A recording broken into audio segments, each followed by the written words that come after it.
Yetta, what in the world is happening in the Ottawa real estate market? Well, stick around, Mr. Decker, and each of you, and we're going to clarify. Moving forward with the Decker team. Moving forward together with the Decker team. So we're thrilled that for many years now, like over 13 years actually, we've been creating Life's Inside Track episodes for you. And really, we've created now over 587 of them. I don't know, how do we do that? Consistency. Right. And where we share insider tips, making house home, how to do the best with your real estate and your money. And the great news, it's really been 30 years of building your life, your home, and your wealth. And so what we're going to explore, we got explorations today. Mm-hmm. We're going to explore that when you interpret the market correctly, it's actually not that confusing.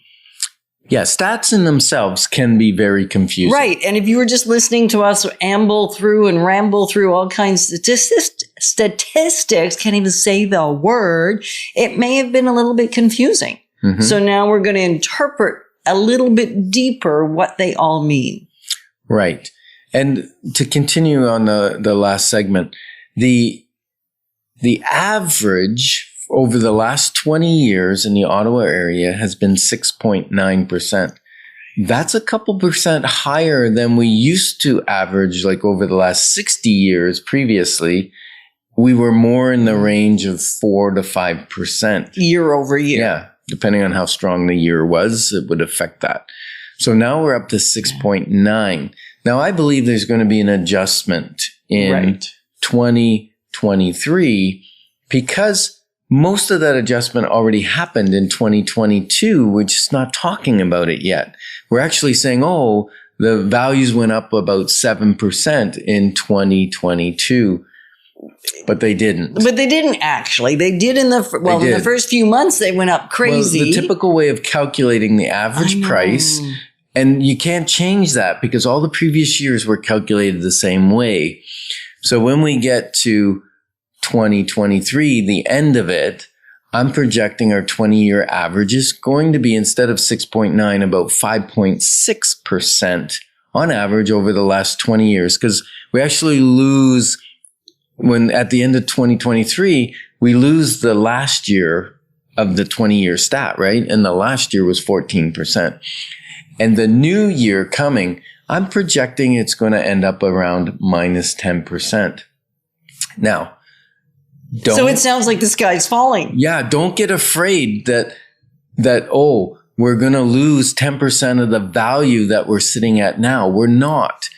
Because you don't believe we are. I don't believe we're going to lose an extra 10% over the average sale price that happened at the end of 2022. So basically what we're saying is the sky already fell. Yeah. Right? Like the sky already fell. The sky fell in the last half of 2022. Exactly. Right. And so when we're listening to media, not when Ken's talking as president of the real estate board, that part of the media will not be sensationalized, because if he does, you know who's going to get him. Oh, the whole board? No, the whole board plus his wife, Yetta. Yeah. So I know which one's worse. Right. Which one's got more clout? Yes. So when you're listening to media, maybe go to the source that isn't going to sensationalize it. Mm-hmm. Right? Like, I would really encourage you, do listen to Ken Decker's reports as president of the Ottawa Real Estate Board throughout all of 2023, because he is already ahead of the game. Because we get to meet with you every single week, we actually stay probably more ahead of the stats than we would otherwise do, because we got to know exactly what we're telling you. Right. So when we say media sensationalizes, they're really just stating the stats that work to sell newspapers or sell media content or news articles or have people watch.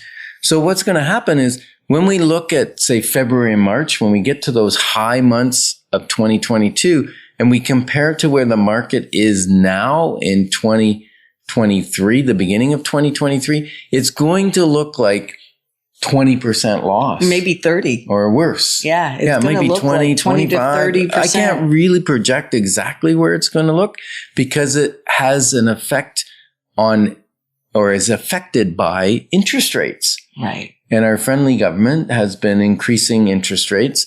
They're slowing down because they're trying to control inflation, but they don't want to stall the economy and kill jobs and drive us into a recession. They don't want to do that.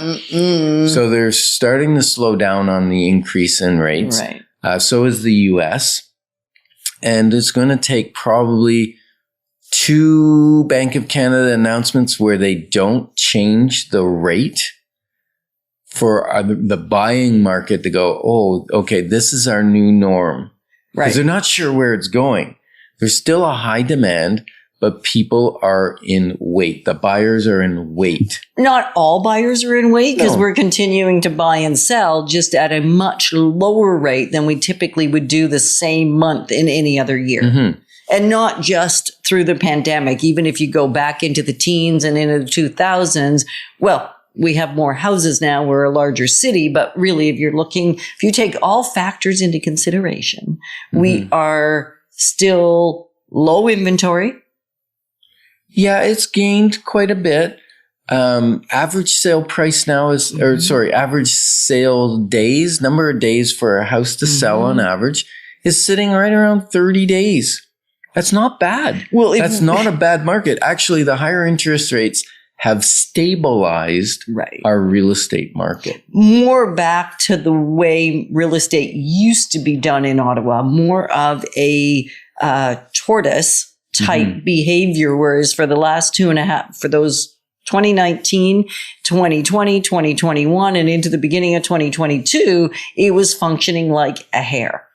Yeah. And so then it's dropped back. So the 3 factors that really drove those huge increases were it's high demand, short supply, right, and extraordinarily low interest rates, like historically low interest rates. So those are your 3 things that will have the biggest impact. So watch those, because the affordability now compared to the affordability, say, in February of 2022 is close. It's close to the same. Because interest rates are up, but prices are down. Right. So the cost to move in to a particular type of property is probably within $50 to $100 last time I checked. Yeah. Difference from February. Now, February was the peak. Yeah. But people were buying like crazy in February. There was like hotcakes. And if you bought in February, don't panic. No. Yes, some of the value has gone down. But like I said, real estate ownership is a marathon, not a sprint. Right.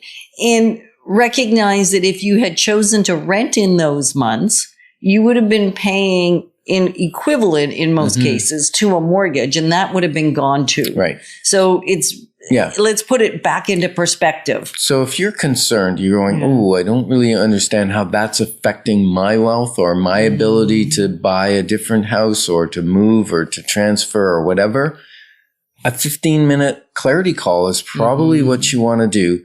Give us a call at 613-860-4663, and we'll be delighted to sit with you for 15 minutes on the phone. So, Yetta, clarity precedes success. Every time. It's a privilege of growing alongside you because we are passionate about us all being positioned for generational legacy.